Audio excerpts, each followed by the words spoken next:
welcome back. On Friday night, local music fans had a rare chance to see a quartet of musicians from Iceland. That might not be a place you immediately identify with music unless you're interested in slightly less than mainstream rock. If you do like alternative rock, you'll probably have heard of Björk, her former group the Sugar Cubes, Gus Gus, and possibly the most idiosyncratic of them all, Sigur. The music comes from a very special place deep inside the mountains of Iceland.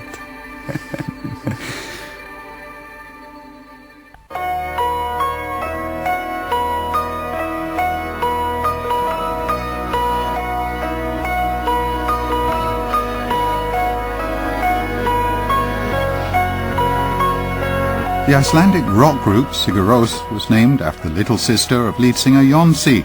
She was born in 1994, the year the band was formed. The name means Victory Rose. The group has released 4 albums to date and has sold over 1 million records.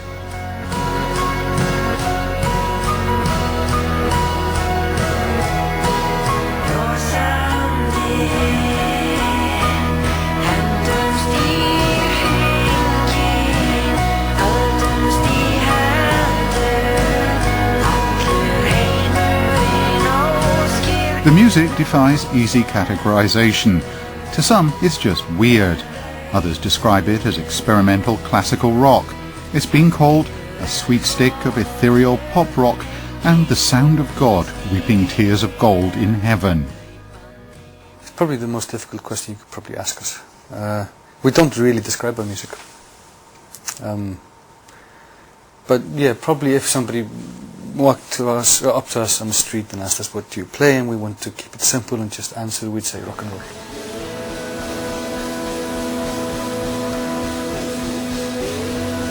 Despite a huge following in Europe and the United States, the 4 are known to shy away from the media and would prefer not to explain themselves or their music.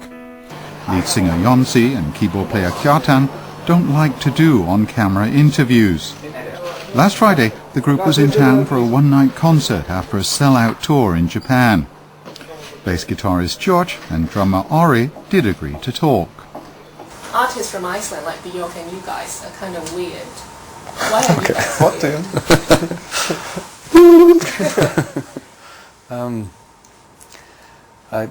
I don't know. I don't think we consider ourselves weird. I think we're just Icelandic. I guess we're a lot like a lot of Icelandic people. I don't know. I think everybody's weird over here. Yeah. I don't know.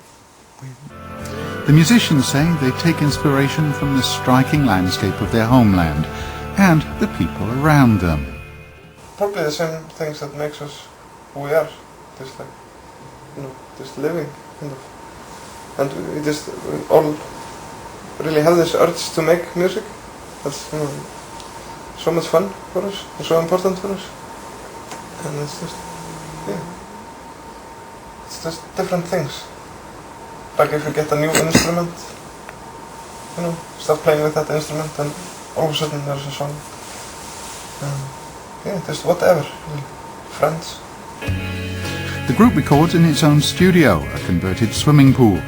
They like to incorporate extreme dynamic ranges into their music and often use unusual instruments. We all like to find different instruments, find something, a strange instrument, or just a nice instrument. It doesn't have to be that weird. It could be just a very normal glockenspiel. But if it sounds really good, and then we just toy instruments a bit as well, because they sometimes sound even better than like really expensive, fancy instruments. And we just, I think, talking about inspiration, I think that's, maybe our biggest inspiration is just sounds and things,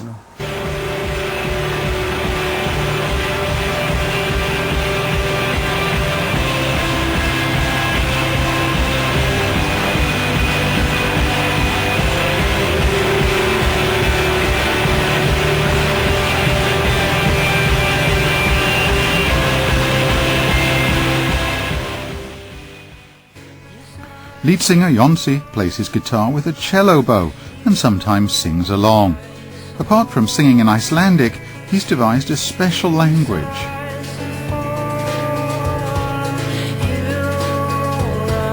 We normally have everything in Icelandic, but the last record before that, you know, the untitled one was all in just babble.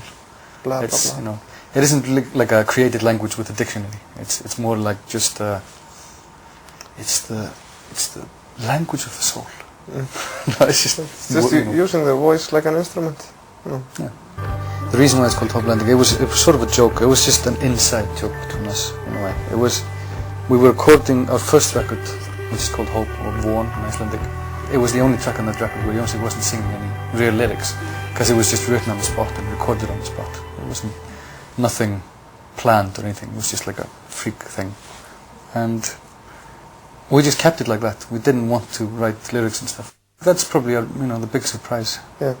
With you know, us not using a common language, Yeah. and And people, you know, still listening. It is kind of interesting, you know, when people don't understand the lyrics, they, you know, it doesn't matter really. They find something personal instead, you know, but, you know, their own meaning.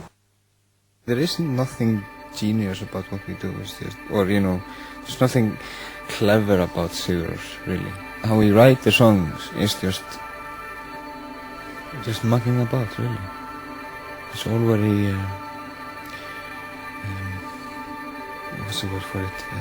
It's all very spontaneous.